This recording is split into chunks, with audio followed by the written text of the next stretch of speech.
Tu crois que tout est terminé. Elle t'a repoussé. Ces mots étaient froids, clairs, sans ambiguïté.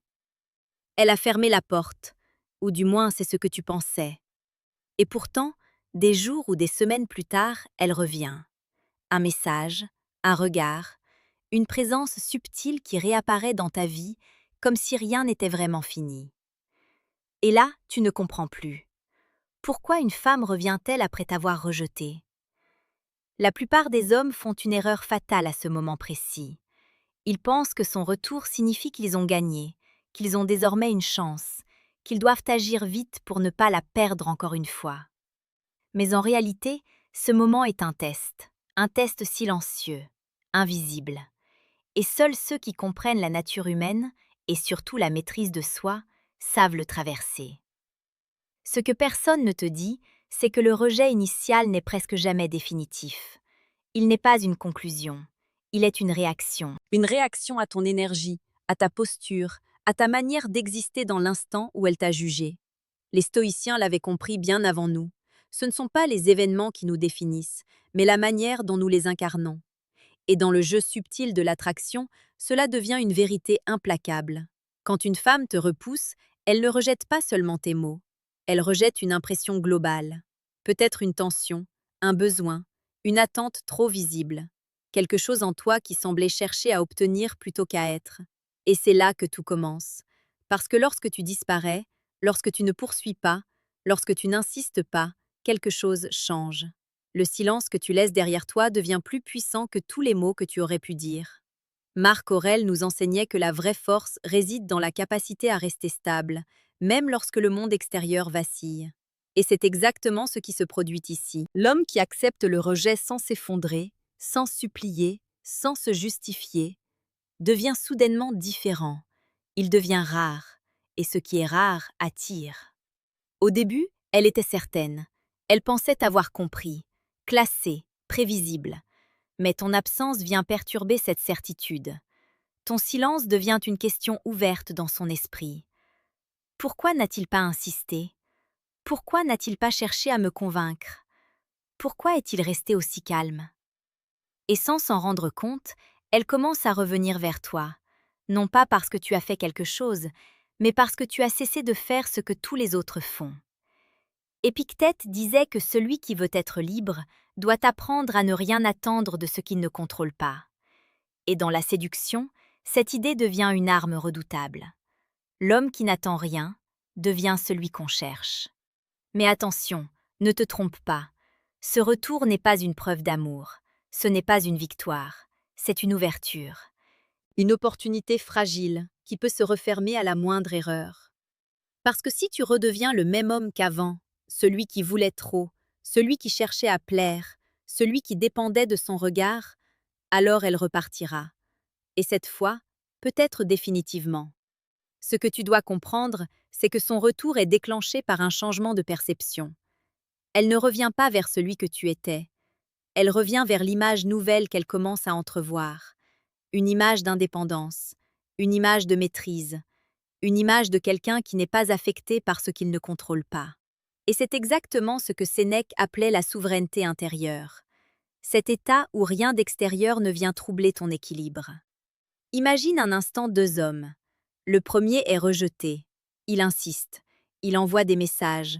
Il cherche à comprendre. Il demande des explications. Il s'accroche. Le second est rejeté. Il écoute. Il accepte. Il disparaît avec dignité. Lequel des deux reste dans son esprit? Lequel des deux devient une énigme? Lequel des deux finit par revenir dans ses pensées, encore et encore?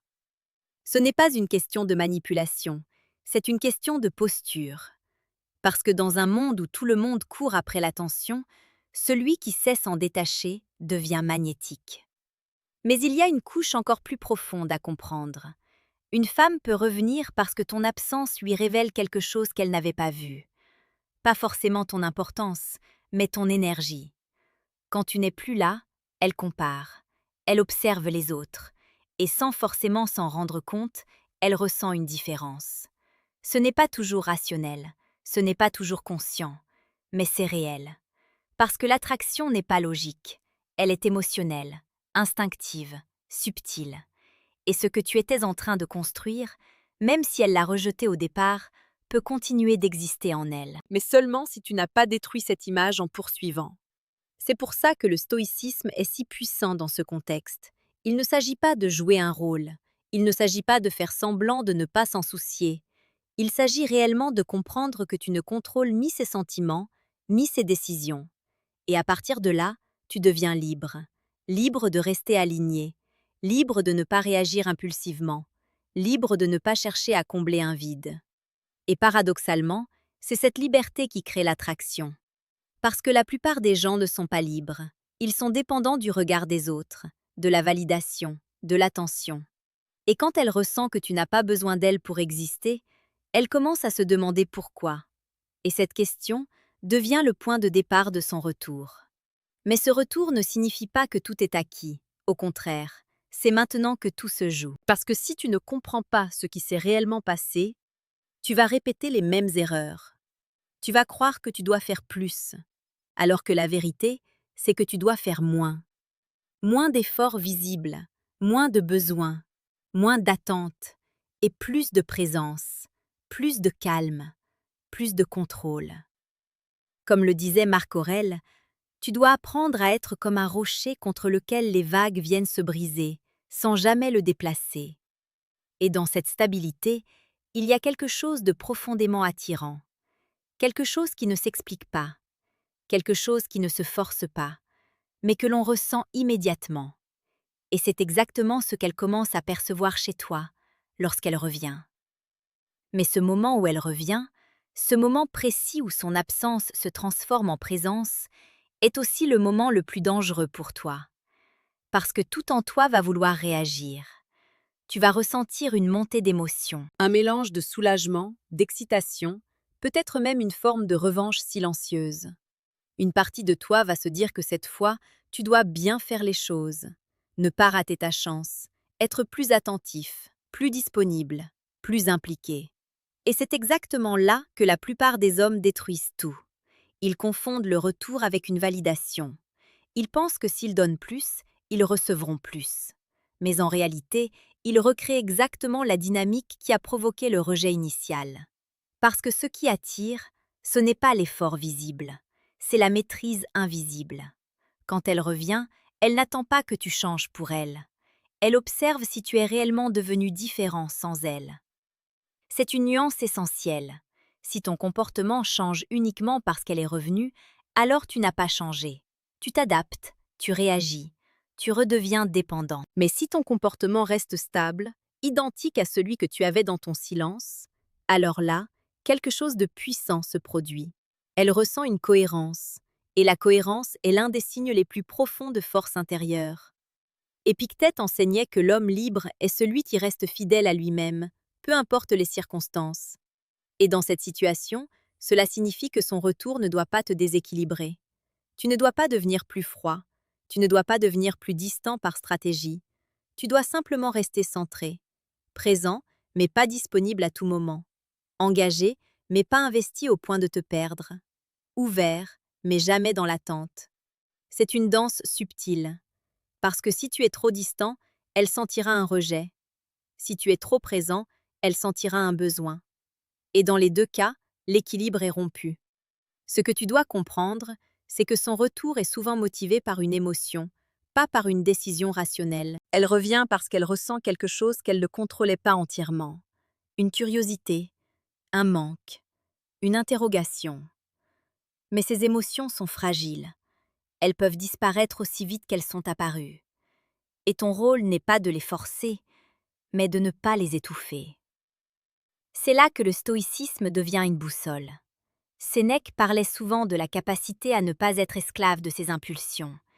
Et ici, cela signifie résister à l'envie de précipiter les choses. Tu n'as rien à prouver, tu n'as rien à forcer, tu n'as rien à sécuriser immédiatement. Parce que plus tu cherches à sécuriser, plus tu montres que tu as peur de perdre. Et la peur détruit l'attraction. Au contraire, tu dois incarner une forme de tranquillité, une présence calme, une énergie stable. Tu réponds, mais tu ne cours pas. Tu échanges, mais tu ne t'investis pas trop vite. Tu avances, mais tu ne poursuis pas. Et surtout, tu observes. Parce que son retour n'est pas seulement une opportunité pour elle, c'est aussi une opportunité pour toi. Une opportunité de voir qui elle est vraiment. Pourquoi est-elle revenue? Est-ce par réel intérêt? Par curiosité? Par ennui? Par besoin de validation? La plupart des hommes oublient cette question. Ils sont tellement focalisés sur le fait qu'elle soit revenue qu'ils ne se demandent jamais si elle mérite réellement leur attention. Et c'est là que le rapport de force se renverse. Parce que dès que tu comprends que tu n'as pas besoin de son retour, tu reprends le contrôle. Pas un contrôle sur elle, un contrôle sur toi. Et c'est le seul qui compte. Marc Aurèle écrivait que tu dois toujours te demander si ce que tu poursuis mérite réellement ton énergie. Et dans ce contexte, c'est une question fondamentale. Parce que toutes les femmes qui reviennent ne viennent pas avec des intentions claires. Certaines testent, certaines hésitent, certaines cherchent simplement à ressentir quelque chose. Et si tu t'investis sans discernement, tu vas te retrouver dans une boucle, un va-et-vient constant, une instabilité émotionnelle, une perte de clarté. Alors que l'homme stoïque, lui, reste ancré. Il ne se laisse pas emporter par le moment. Il ne se laisse pas séduire par le simple fait qu'elle soit revenue. Il observe, il ressent, il analyse. Et surtout, il garde son cap. Parce que son objectif n'est pas de la convaincre. Son objectif est de rester aligné avec lui-même. Et paradoxalement, c'est cette posture qui crée le respect. Un respect silencieux. Un respect qui ne se demande pas. Un respect qui s'impose naturellement. Et c'est souvent ce respect qui transforme une simple curiosité en véritable attirance. Mais il y a encore une vérité que peu d'hommes acceptent. Parfois, elle revient non pas parce que tu lui manques, mais parce qu'elle sent qu'elle t'a perdu. Et ce sentiment est puissant. Parce que l'être humain désire naturellement ce qui lui échappe, ce qui n'est plus accessible, ce qui ne lui appartient plus. Mais si au moment où elle revient, tu redeviens accessible immédiatement, alors cette tension disparaît, et avec elle, l'attraction. C'est pour ça que tu dois comprendre une chose essentielle. L'attraction ne naît pas dans la possession, elle naît dans l'espace, dans l'incertitude, dans ce léger doute qui pousse à vouloir en savoir plus. Et cet espace, tu l'as créé en acceptant le rejet. Ne le détruis pas en te précipitant dans son retour. Reste dans cette énergie de quelqu'un qui avance, avec ou sans elle. Quelqu'un qui n'a pas besoin de retenir, quelqu'un qui ne cherche pas à convaincre, quelqu'un qui est déjà complet. Et c'est seulement à ce moment-là que son retour peut devenir quelque chose de réel. Pas une illusion, pas un simple passage, mais le début d'une dynamique différente, plus saine, plus stable, plus authentique. Et presque sans t'en rendre compte, tu passes d'un homme qui espérait être choisi à un homme qui choisit. Et c'est là que tout prend un sens encore plus profond. Parce que lorsque tu arrives à ce point, lorsque tu ne cherches plus à être choisi, mais que tu deviens celui qui choisit, quelque chose change définitivement en toi. Tu ne vois plus son retour comme une victoire, tu ne vois plus son attention comme une récompense. Tu vois simplement une interaction, parmi d'autres, dans une vie que tu maîtrises. Et cette posture transforme absolument tout. Parce que la plupart des hommes vivent dans une logique de manque. Ils cherchent à combler un vide. Ils attendent qu'une femme valide leur valeur. Ils espèrent inconsciemment que son regard leur donnera une forme d'importance. Mais l'homme stoïque, lui, ne cherche pas à être complété. Il est déjà entier. Et c'est précisément pour cela qu'il devient attirant. Sénèque disait que celui qui se suffit à lui-même possède la plus grande richesse. Et dans le jeu subtil de l'attraction, cette richesse est invisible, mais elle se ressent immédiatement. Quand elle revient, elle ne doit pas trouver un homme en attente, elle doit trouver un homme en mouvement. Un homme qui a continué à avancer, un homme qui n'a pas suspendu sa vie dans l'espoir de son retour. Et surtout, un homme qui n'est pas impressionné par sa présence, pas indifférent, pas froid, mais stable. Parce que la stabilité est rare, et ce qui est rare attire. Tu dois comprendre que son retour est souvent guidé par une émotion passagère. Mais ce qui va déterminer si elle reste, c'est la perception qu'elle a de toi dans la durée. Et cette perception se construit dans les détails, dans ta manière de parler, dans ton rythme, dans ton regard, dans ton absence de précipitation. Un homme pressé est un homme inquiet. Un homme calme est un homme en contrôle. Et c'est ce contrôle qui rassure autant qu'il intrigue. Marc Aurèle rappelait que tu dois toujours agir comme si chaque moment était observé par quelqu'un d'exigeant. Non pas pour plaire, mais pour rester digne de toi-même. Et ici, cette exigence devient une ligne de conduite. Tu ne dois pas chercher à créer de l'effet, tu dois incarner une présence, simple, claire, alignée. Parce que plus tu cherches à impressionner, plus tu perds en authenticité. Et plus tu es authentique, plus tu deviens magnétique. Mais il y a une dernière chose, une vérité que peu acceptent vraiment. Toutes les femmes qui reviennent ne sont pas faites pour rester. Parfois, leur retour n'est qu'un passage, un moment, une parenthèse. Et si tu t'attaches à cette idée qu'elle doit absolument rester, alors tu redeviens dépendant. Tu perds ta liberté, et avec elle, ton pouvoir. Le stoïcisme ne t'apprend pas à retenir, il t'apprend à accepter. Accepter ce qui vient, accepter ce qui repart. Et rester intact, dans les deux cas. Épictète disait que tu dois embrasser les événements comme ils arrivent, sans chercher à les forcer. Et dans cette situation, cela signifie que son retour est une possibilité, pas une garantie. Tu l'accueilles, tu observes, tu avances, mais tu ne t'accroches pas. Parce que l'attachement excessif crée la peur, et la peur altère ton comportement. Elle te rend hésitant, elle te rend dépendant, elle te rend moins toi-même. Alors que l'homme qui accepte de perdre devient paradoxalement celui qui ne perd jamais vraiment, parce qu'il ne base pas sa valeur sur ce qu'il possède, mais sur ce qu'il est. Et c'est là que se trouve la vraie force, une force silencieuse, une force qui ne se montre pas, mais qui se ressent. Et à ce moment précis, quelque chose de subtil se produit. Elle ne revient plus seulement par curiosité, elle commence à rester par respect.